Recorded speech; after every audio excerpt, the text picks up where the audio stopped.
Hey there folks, I'm Mark in affiliation with Spectrum Pulse, and it's Billboard Breakdown.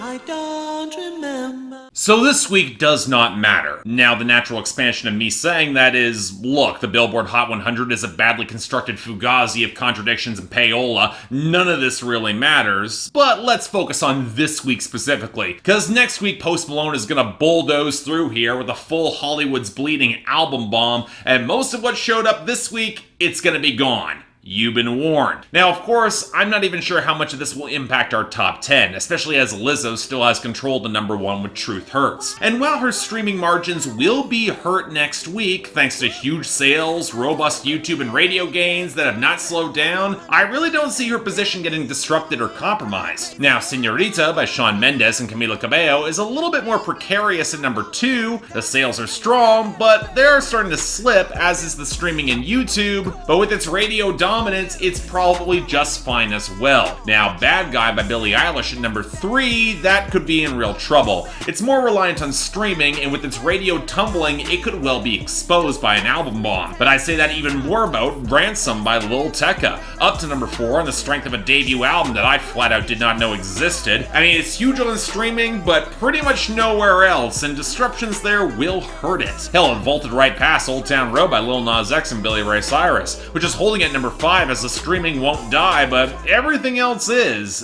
This collapse might be slower than I expected, but it is still collapsing. Then we had No Guidance by Chris Brown featuring Drake up to number 6. I blame the radio boost that will not die. But then we got the song that'll probably pick up significant positions next week, Circles by Post Malone at number 7. Strong streaming and sales, already getting some radio traction. Even if I'm not really a fan of it, it'll probably gonna stick around, at least for a little bit in the top 10. Hell, blew right past I Don't Care by Ed Sheeran and Justin Bieber, which is up to number 8, but more because of positions fading above it given how it's still collapsing on all fronts. But at least it's holding up a little better than Talk by Khalid down at number 9, which really only has radio and it's bleeding hard. Finally, at number 10, we got the slight rebound for Goodbyes by Post Malone featuring Young Thug. I expect this to get even more of a boost coming up next week, as it still has traction in every category, and it's only going to get more coming up with that album. But to flip the script here, let's talk about what's fading away and our losers and dropouts. And sadly, the vast majority of it did wind up being Taylor Swift. Yeah, we got the expected losses and dropouts for Never Really Over by Katy Perry and Earthquake by Tyler the Creator, both expected to miss the year-end list for 2019. Sorry, folks. But going into our losers, they're all Taylor Swift this week. Lover down to 23, Me with Brendan Urie at 54, The Man collapsing at 61, Cruel Summer fading at 71, and I Forgot That You Existed at 74. Yikes. But on the other hand, we did see a lot of gains in returning entries, most of which will not survive a second album bomb hit from Post Malone, so just keep that in mind here. Don't get me wrong, I'd be thrilled to see Higher Love by Kygo and the late Whitney Houston surge beyond 93, or even We Were by Keith Urban rise above 99, but it's not likely to happen. But at least we're going to take out What Happens in a Small Town by Brantley Gilbert and Lindsay L beyond its return at 91 here, or Wish Wish by DJ Khaled featuring Cardi B and 21 Savage, which is somehow back at 95. Now for our gains that'll survive, look, I don't want to live in a world where Hot Girl Summer by Megan Thee Stallion, Nicki Minaj, and Ty Dolla $ign doesn't rebound to 21, or that Good As Hell by Lizzo loses momentum and falls below 41. Hell, I'll even settle for Panini by Lil Nas X sticking around up to 29 off the video. Now I'm more worried about Motivation by Normani up at 51 this week, or Right Back by Khalid clawing back to 73 on the back of the remix with A Boogie with the Hoodie, or even Ballin' by Mustard and Roddy Ricch getting hit as it's back at 70. I mean, if it's gonna drag along Baguettes in the Face by Mustard with Nah, Playboy Cardi and A Boogie at 81, I gotta take some consolation here. Probably my biggest consolation is that Post Malone is gonna keep out wiping out the bad songs. Because while One Thing Right by Marshmello and Kane Brown rebounded to 42, I Don't Know About You by Chris Lane saw a boost to 50, and especially La La La by Y2K and BB No Money went to 55, they're all gonna get crushed next week. I just see that coming. And along with them, the rest of the gains I see getting hit pretty hard is Did It Again by Lil Tecca up to 64. That album boost won't last. On Chill by Wale featuring Jeremiah at 45. Living by Dierks Bentley at 57. Time by NF at 60. Southbound by Carrie Underwood at 66. Still a colossal disappointment you released this as a single. And Babysitter by DaBaby featuring Offset at 88. Although the consolation for DaBaby is that his collaboration with Post Malone will likely chart much higher. Anyway, continuing this week, that doesn't matter, our new arrivals, starting off with number 98, La Cancion by J Balvin and Bad Bunny. Pero pusieron la canción. I mean, I don't want to act like I can predict everything that's coming with singles like this, but come on, for as much forgettable reggaeton as I've heard from these two, I've yet to be all that impressed, and this... well, actually, okay, this is a little better. For one, it's more melancholic with the piano, the flutes, and the distant horns playing off the standard percussion line as the two men muse about a lost relationship captured in the moment of the song. I mean, that's a good enough sentiment, and even if the Kanye West dark fantasy reference feels completely incongruous with the rest of the song, both these two capture the vibe pretty effectively, even if the song does still feel a little sluggish and undercooked at spots, but still, you know what? This is alright. I can take it, and that's a lot more than I can say from these two in a while, so take that as you will. Number 97, Love Me by Lil Tecca. Would you love me? I can never doubt you, but can you doubt me? Yeah, I wanna fall in love, I don't think it's for me. I mean, to title your song like that is both asking a lot and drawing the unfortunate comparison to that horrible 2013 Lil Wayne song with Future and Drake. To say I had rock bottom expectations is a bit of an understatement. And honestly, this is not doing much to win me over. The plucky clicks of the melody off the cheap trap percussion, the chipmunk vocals, and Lil Tecca lazily questioning whether or not it's worth falling in love given all the women around him. And yet, the more listens I gave this undercooked fragment, the more it snapped into focus. And it's not a new observation, and I won't claim credit for first noticing it, but Lil Tecca is such an obvious ripoff of A Boogie with Da Hoodie that it's actually kind of distracting. Might also be the only reason I can recognize the melody and yet care about nothing that's being said. So, next. Number 96, The Bones by Maren Morris. Baby, I know when it's gone, we're peacing. Alright, Nashville Radio, enough is enough. Nobody gives a shit about that forgettable album Maren Morris shoveled out 6 months ago, and the Highwomen Project is right goddamn there, and she's even on it. But no, you have to grab this, which might not be bad thanks to the liquid snap beat and a slice of elegant production courtesy of Greg Kurstin, but the melody is beyond generic. Maren Morris sounds tuned out, and as much as I want to like the sentiment of how relationships last when they're built on good foundations, there's little else that stands out with this. Maren Morris is made better. Now, there's a better song with her on it that could use some circulation right now from the Highwoman, and it's actually country through and through. You don't have to do this. But in the meantime, I'm just gonna go back to forgetting this exists. Next, number 94, God Only Knows by For King and Country. They say about you, but God only knows the real you. Okay, see, this is what I was worried about with Lauren Daigle's success. You wind up getting more Christian crossover acts that think it's a smart idea to crib the title of their song from a classic Beach Boys track. Now for this, it was originally released in July of 2018, and for the life of me, I'm not hearing the appeal whatsoever. I mean, like the majority of Christian music, the production sounds flimsy and cheap, especially in the gutless percussion, the fake hand claps, and the faint sputters of pitch shifting, next to vocals that went to the ex-ambassadors crossed with Rag and Bone Man school delivery. I should also mention at this point that the only reason that this charted at all is because they tacked on a brittle acoustic line and pulled up Dolly Parton to sing with them, and then promptly swamped her out in the hook because they have no clue how to use a country icon properly or effectively cater to her voice. Brilliant work, boys. And then we head into the content. And look, I get trying to play for the inspirational comfort anthem. There is a place for that. But there's two major problems. First, why would you include the line, God only knows what they say about you, which to anyone suffering real insecurity immediately raise the question that they've missed something that's been said? And two, am I the only one who feels it's a little bit sanctimonious to play even heavier on the loneliness of the song's target? Especially given that for as much as they emphasize that God knows, God still loves them, there's no real warmth to the song to emphasize any sense of love or sympathy, which brings out a weird detachment that I immediately dislike. So, no, this is not that good, and the cynicism behind choosing a Beach Boys title makes my skin crawl. I mean, I get more spiritual fulfillment from that song than anything here. But bizarrely, while we're in this territory, number 90, Good Vibes by Chris Janson. Good life, I'm breathing on God's time.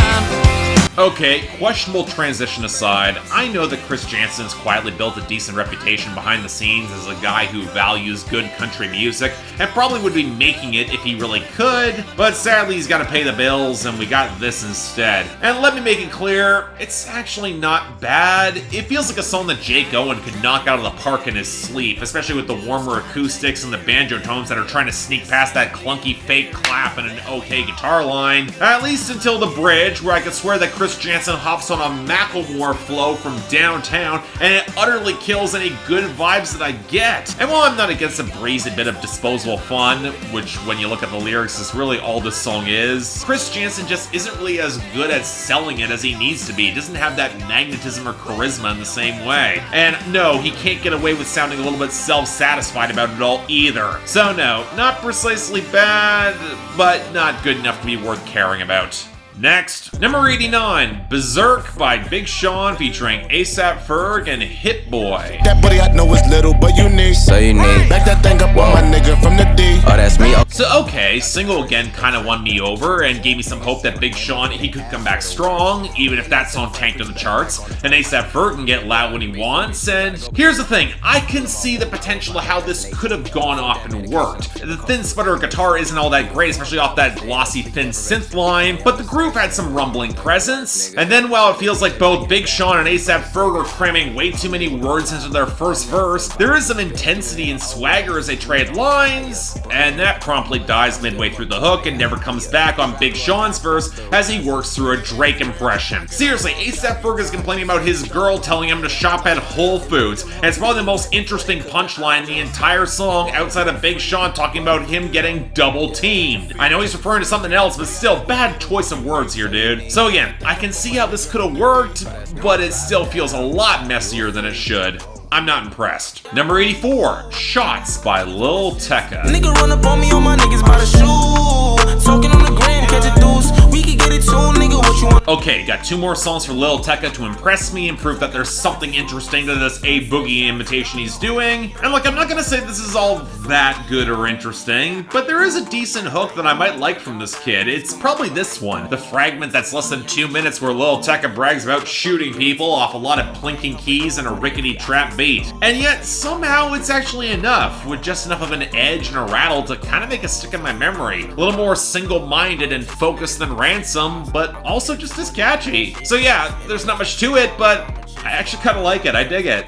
I'll take this. Number 80, Out of Luck by Lil Tecca. Say you want me, then you out of luck, baby girl, you out of luck. Okay, he's 1 for 1 this week. Let's see if Lil Tecca can get out with a winning record, and yeah, this isn't it by any means. And it's absolutely Lil Tecca that's the problem here. His pileup of offbeat words on the hook kills any sense of momentum, which when you pile on the backing vocals, the more developed piano line, and the dense trap beat, it just feels incredibly sloppy. Honestly, kind of a shame because the build-up in the extended pre-chorus had some potential, but the hook's awkwardness is emphasized by how he knows he's gonna screw it up with this girl, but tries to blow her off and remain cool regardless, and he fails. It's the same jittery insecurity that makes his flow so damn clumsy on the one verse we get too. I mean, I hate to say it, but this might be a case where Lil Tecca might just want to keep it simple, because minus the A-Boogie comparison, complexity is just not working for him at this point, especially on this song, because it's not good.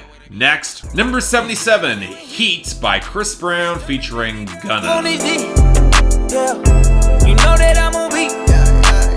All these drip got you as a heat. So here's the thing. I'm kind of willing to be a little more charitable to a kid like Lil Tecca because he got huge off a fluke hit and he's got some talent. I'm not going to be charitable to a goon like Chris Brown teaming up with a walking lack of personality that is Gunna for a song this annoying. Seriously, if you're opening with a synth a half step removed from Chipmunk tune and before dropping into your standard fizzy trap knock and Chris Brown letting his auto-tune slur over his delivery, a concession that had to be for Gunna to be utterly void of personality, I mean, that's one thing. But what bothers me more here is the waist on display. See, if you pay attention, the backing vocals, not the ad-libs, they're from the R&B singer Tank, who is more talented than probably everyone else here combined, and probably deserved the lead instead of Chris Brown crooning that all the ass is for his people. Beyond that, it's a song about a girl who's interested in fucking Chris Brown because of his jewelry, that Gunna then describes as dripping down to her knees, appealing. And what's strange is that Chris Brown seems to be more willing for this girl to actually give directions for what she wants in bed, which, okay, good step, but seems weirdly out of character for him. But at the end of the day, I'm no fan of this. I kind of think Tank saves it. Next, number 69, Babushka Boy by A$AP Rocky.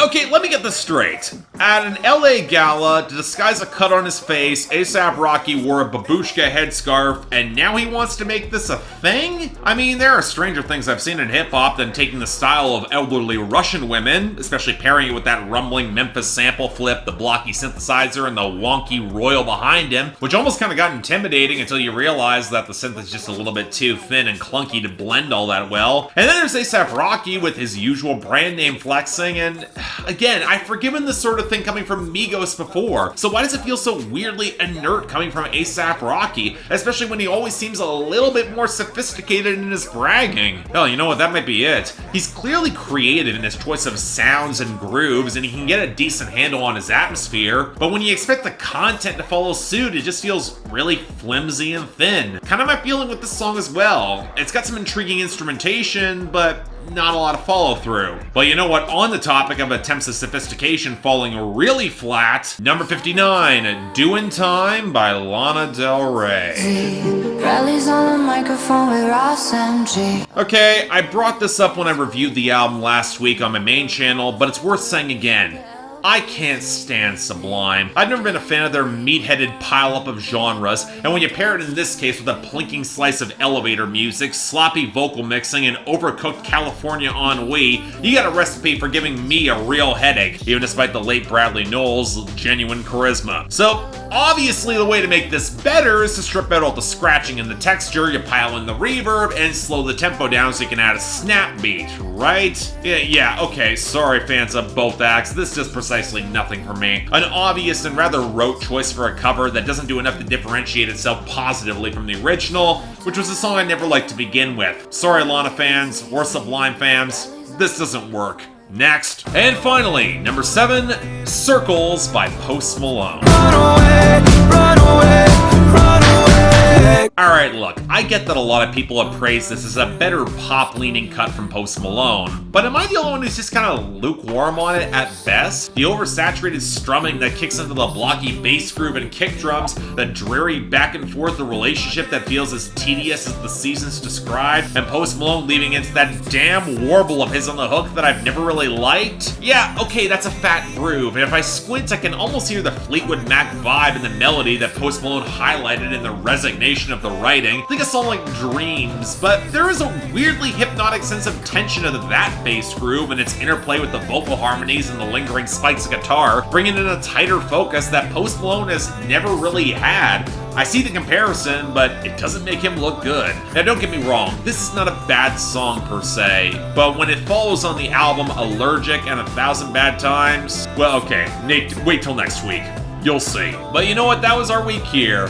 Again, it's hard to get all that annoyed about much, given how much of it's going to be wiped out next week, but it's still kind of rough to sit through if I'm going for the best.